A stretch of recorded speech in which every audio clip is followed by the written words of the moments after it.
Yo, what's going on, everybody, man? It's your boy Marcus Elbow. Welcome to Elbow Media Studios. And if this is your first time, I appreciate you coming by and checking out the channel. If you're into MPCs and you into Akai Forces, you're into iOS, and you just into music production, period, this is the place for you. Go ahead and hit that subscription button. I'll wait. Nope. Nope. Nope.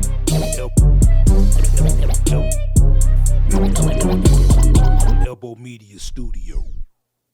Yo, what's going on, man? Listen, today we're going to have 10 tips about getting started with the MPC. It's going to be very, very cool. This way, you know what I mean? You're going to have some things that you're going to know right off the muscle, but you can jump right to it. I ain't going to waste your time, though. You know how we do. Let's get straight to it real quick, all right?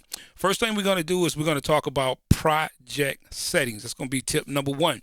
This is cool because you always want to be able to kind of start at a certain type of flow. You know what I mean? So in order for us to get to the project settings, what I'm gonna need you to do is I'm gonna need you to go ahead on and hit the menu button, right? I'm gonna need you to hit that little cogwheel at the top. And I don't want to move too fast, but if I'm moving fast, just get your rewind on a little bit, all right? But all you got to do is hit that cogwheel, navigate into the project defaults, and here you can go in and change a few different things. You can change how the splash screen looks when you first start. So instead of starting with just a bunch of demos, you can actually start with the demos templates, and you can start with the stuff that you did recent, which is the way I like to do it. But in order for you to change that, all you have to do is click on the wheel, and you can do that, or you can just use your finger. Also, you can change the tempo that you want to start at. You can use the default master tempo. You can change the actual bars that you want all your sequences to start at. So if you like 2 bars, 4 bars, 8 bars, 16, you can change that here. You can change the time signature as well. So if you want 3/4, if you want 4x4, whatever you want to do. You can change the default pad slice. I like to keep that at pad. You can also change the drum key group filters that it starts with. So always keep that at low pass 2-pole. And you can also change which plugin you want your default program to start in. If you click in the button, you'll see you got all these different plugins that came with the new update. And if you haven't seen that update, I'll leave a card somewhere around here so you can go ahead and check that out.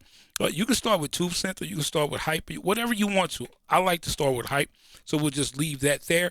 And that is the tip number one, default actual settings. Okay, next tip is going to be naming the project. You would think this would be something simple to do. People would already kind of see that and understand that, but it's the guide, man. It's the MPC. It's a little different, you know what I mean?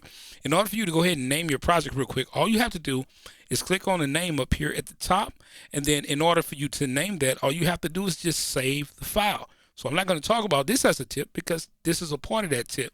All you have to do is go save as, and you can go in here and you can change the name right here. If you want to call it 10 tips or whatever, do that, hit do it, and go ahead on and hit save. And if you want to overwrite that, that's cool. I already got that name already there. It's going to save it, and then boom, we're done. Okay, go ahead and hit that main, go back to main. Tip number 3 is going to be shift browser, right? This is the quickest way to get to the browser. All you got to do is hold shift and hit menu, and this will take you right into the browser section where you can go in and start adding sounds, because again, this is what this is about. You just bought the MPC. You want to know where the sounds at? This is where they live, inside of the browser. Now, I'm not going to go through every little aspect in this, but if you want to hurry up and get to the expansions, all you have to do is hit expansions. Sorry about that. All you have to do is hit expansions, and then boom, you can start going through the brand new expansions you just bought, because I know you got you some expansions, or you got you some sound packs from us. And if you're looking to get some sound packs, we're going to leave a little card up here at the top, so you can go to the website and get you some sound packs. All right, let's go ahead and go back to main. Tip number 4 is going to be how to add a new drum program. Okay, in order for you to be able to add a new drum program, and drum programs, like if I just change this track right here and then I just hit this, you usually come in with a program named 001. That's your default program.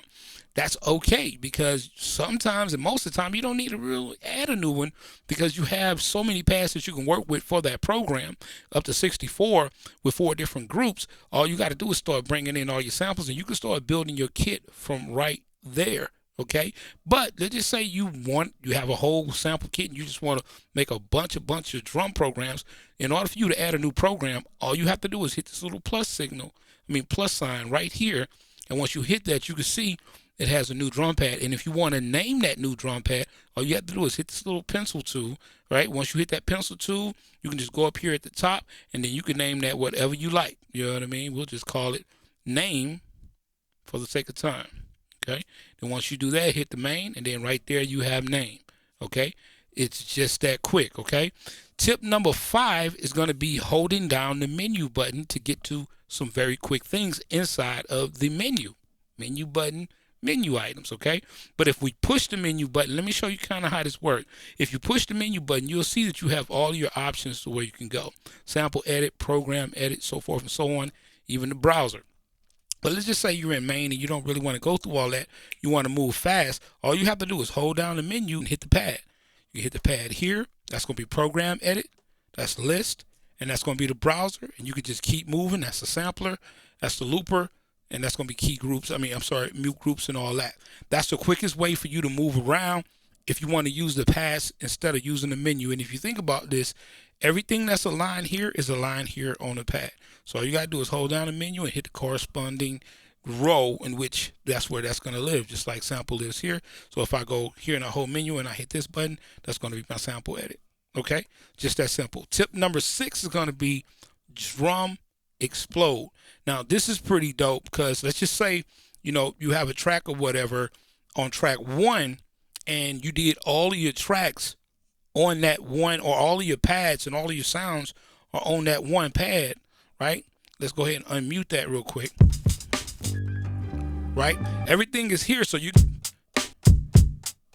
most of the time you're just going to go ahead and put that down just like that, and you're going to start adding all these different elements to that one track, right? The cool thing about that is you don't have to put it on each individual track. As you can see right here, you can just start kind of going through and putting them on each individual track. You don't have to do that. You can take that one track and you can explode that one track. All you have to do is hit this little pencil button right here, and then you can go right here, go to explode, and then boom, you've exploded all of those tracks. And then you can just go into your mute group here, and as you can see, all these tracks are ready to go. All right, and now I have each individual track here, so I can just start muting as I want to go. Bringing them back in. So that's pretty dope right there. I love Drum Explode. Like, I think they should have that on the Akai Force. That is just such a stupid useful tool for me in my workflow. So I don't have to always have to separate everything. I can just explode it at the end and just move on out. Okay, let's look at number 7. Number 7 is going to be time correct. Now, if you want to get to time correct on the MPC Live 2, all you have to do is hit the TC here at the top here, and that'll take you directly into time correct. But there's a quicker way to do it. Now, you can hit the TC and you can go in and you can make all your adjustments right now for quantize, right? And you can even turn it off from there. But if you just want to really quickly turn it off, all you have to do is hold down shift and hit that TC. And as you can see there at the top, it just went away. Okay, just that simple, right? I know you're thinking, man, come on, that's a tip, bro. That's easy. Trust me, you're gonna want to know that. Okay, all right, time correct. That's how you turn it off. All right, number 8 is gonna be effects, right? How do you add effects to tracks? This is very, very cool and quick. All you have to do is hit this little I button right here, this little I at the top, and that will take you into the effects section. And the cool thing about the MPC ecosystem and the Akai ecosystem is you can actually put effects on a entire kit, which would be the whole drum kit, or you can put it on each individual pad. The easiest way to do that is it's already on the kit, as you can see right here on that little icon, which has 4 boxes. That's going to be in the kit. If you just go ahead and hit this single one, now if I go through here and I hit different pads, I can go through and I can put effects on each individual pad. All I have to do is just hit this little insert button. I'm on the first effect. All I got to do is go through my effects and then pick which one I want, hit it, and then I'm ready to go. I will have effects on that individual pad. And in order to get out of that, all you have to do is hit that little hide button and you're done. Okay. All right. Number 9 is going to be the XYFX key pad. All right. The quickest way to get to that, all you got to do is hold down shift and hit next sequence. And that would take you directly to the effects pad, so you can start using the effects. And you already know this is already dope. If you haven't figured it out yet, this is pretty dope. If I push play on this beat,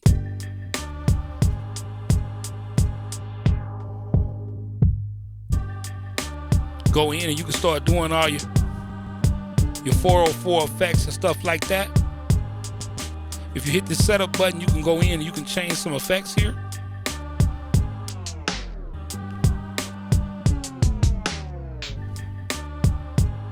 Just that easy, getting in and out of that. All right, let's go back to main. And the last one that's going to be a tip that I'm not going to lie to you, I never really knew about this. And I forget the cat name that I was watching, and he showed how to do this, and I was like, aha, I had one of them aha moments. Like, really? That's how you do that? Let's just say you want to delete a track, and this doesn't happen often. I don't really delete a lot of tracks, if I'm being honest. But let's just say if you wanted to delete a track, this is how you would do it. Tip number 10. What you would do is just go ahead and hit the shift browse. We're going to go into the browse, or you can just hold menu and hit pad number 16. That'll take you to the browser. We're going to go to places, and I saved this beat inside the internal hard drive. So what you're going to do is you're going to navigate there. You're going to go ahead and hit the P for programs. You're going to navigate to MPC documents. You're going to go to projects. And this is where this actual song or track that you just heard, I saved that when we first started this. If you want to delete this, all you have to do is hold down shift and hit delete. And then sit boom, it's gone. So this is a good way to clean up some stuff. You know, if you accidentally saved in a different area outside of the folder that you wanted to save, this will be a good way to clean up some of the stuff, because I do it all the time. I'll just go in, I'll save something quick because I'm really trying to move fast, and I end up saving it outside of my project folder, which you really don't want to do that. And also, don't really save to your internal hard drive. Use your SD card or something like that, or even get you an internal hard drive separate from what's already there. That way you can kind of keep those things separate and you don't kind of trash up what your default hard drive. Okay, listen, man, that's it. You know what I'm saying? I just took you all the way through all of the 10 tips for you getting started with the MPC Live. I hope this was helpful for you. I wish somebody had something like this for me when I first started with the MPC Live. This was my first time having an MPC. So I really was yearning for some quick knowledge to kind of get started. So I hope this helped you out. Listen, thank you again for coming by and checking out the channel, man. You already know the routine. If you haven't subscribed, go ahead and hit that sub button right now. Hit the like button, because you got to know, YouTube looks at these algorithms, and if they see likes on a lot of videos, they usually push those videos out to other content absorbers, for lack of a better term, so that other people can watch these videos. So do me a favor, go ahead and hit that like button. I appreciate it. Also, remember, if you want to be in a community where your like-minded producers hang out, chill, make music, talk about the business, even try to get you different opportunities, come hang out with us at the Beat League. Come join us in the beat competition we got coming up this season. We got a lot of stuff popping, man. Listen, my name is Marcus Elbow. This has been Elbow Media Studios. I will catch you in the next one, all right? All right, man. Peace.